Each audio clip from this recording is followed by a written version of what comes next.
finally, some good news for Trump's administration. The Supreme Court is allowing him to revoke the temporary legal status of 500,000 immigrants from Cuba, Haiti, Nicaragua, and Venezuela. This is, of course, very, very, very good news.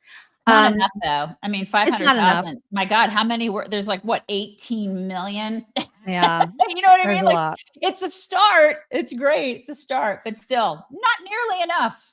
Yeah, I mean, but it was welcome news, just considering how many lawsuits are trying to prevent him from doing just this. And CNN's what's her name, Pamela? I think it's Pam Brown.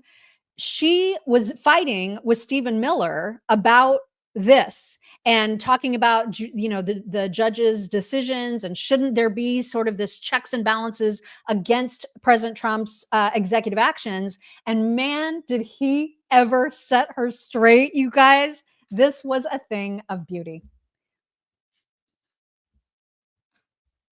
Undocumented migrant sent a letter threatening to kill the president, promising to self-deport after the assassination. CNN reporting shows that investigators believe the migrant was set up. It was a victim of a setup. What is the administration going to do now? And this is an undocumented immigrant. I do want to note that, but this was someone who came forward, was a victim of a crime, and now law enforcement believes he was set up. Go ahead. Well, I want to clarify what you mean, so we're talking about the same thing. Are you saying this immigrant was here illegally? Yes, but I am, and that's why I said that. I clarified that. You said undocumented, and I wasn't clear what that means. I'm assuming they have a fake ID. I'm assuming they have a fake social security number. That's neither here nor there. That's getting away from the question, Stephen. I want this to be, and call me naive, a good faith discussion about what's happening right now. But when we use language that's designed to obscure the truth, that's not good faith. Do you think a judge should just rubber stamp what your White House does? If not, what checks and balances do you think should be in place for this White House? It is not the job of a district court judge to perform an individual green light or red light on every single policy that the president takes as the head of the executive branch. Answer me this. Why did Congress create Article 2 immigration courts? Because they didn't want Article 3 courts, and in fact prohibited Article 3 courts from adjudicating individual cases. Okay. Is it really your belief, as if it is, that's breathtaking to me, that when we're deporting an illegal alien, we have to get permission from an Article 3 district court judge? Okay. Like a trial judge? Is that your view? Just think about the premise baked into your question, respectfully, Pam. You're saying that when the American people elect a president of the United States of America, I'm not saying well, it's the implication, who is the sole head of the executive branch. Well, let me finish. I will answer the question happily.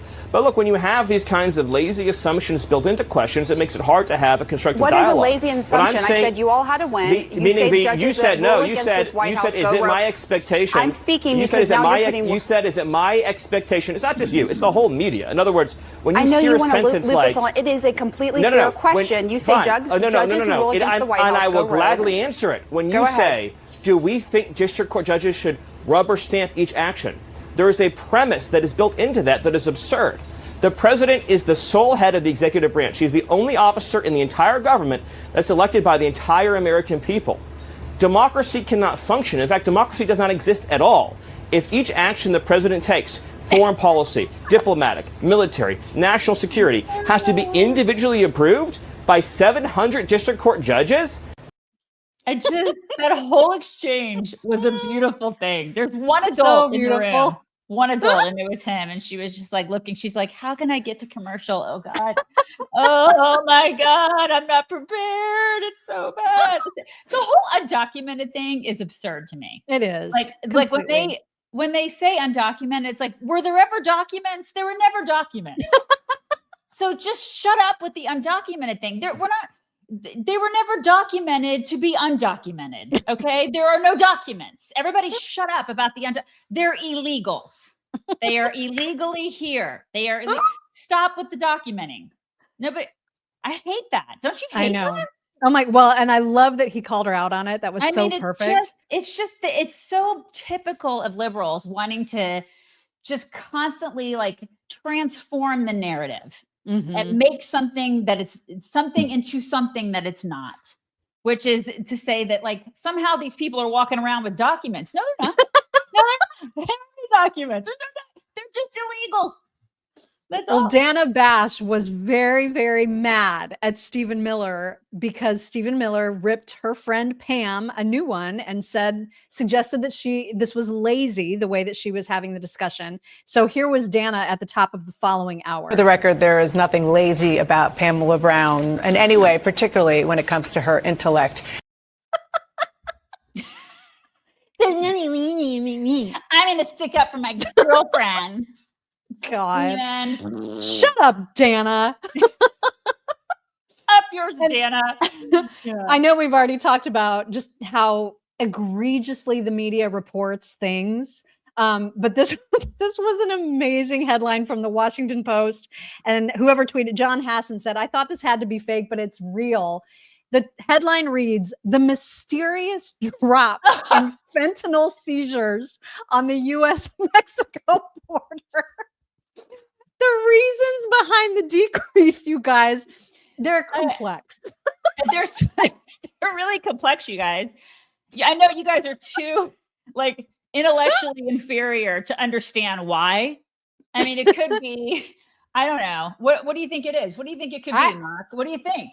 It's a mystery. It's so mysterious. Could be the documents. Maybe it has something to do with all the documents or no. These people are just insufferable. Real headline, you guys. It's real.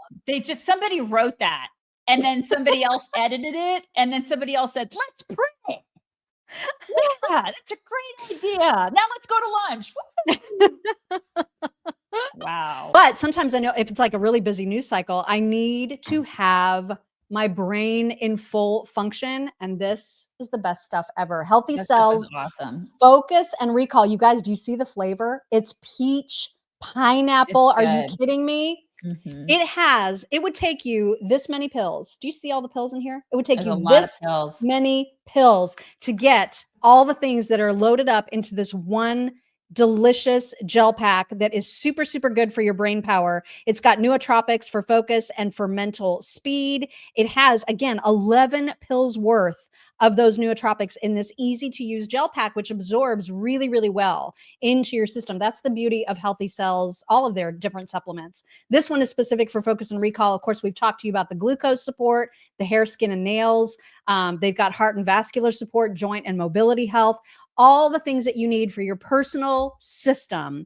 And they've got a plain old multivitamin too, if you need that. And if you want, you can try all of them in this handy dandy little packet that has all the different kinds that they have in there in one spot. You can get that for less than $20 at healthycell.com/chicks. And when you use code chicks, you're going to get 20% off of your first order. healthycell.com/chicks.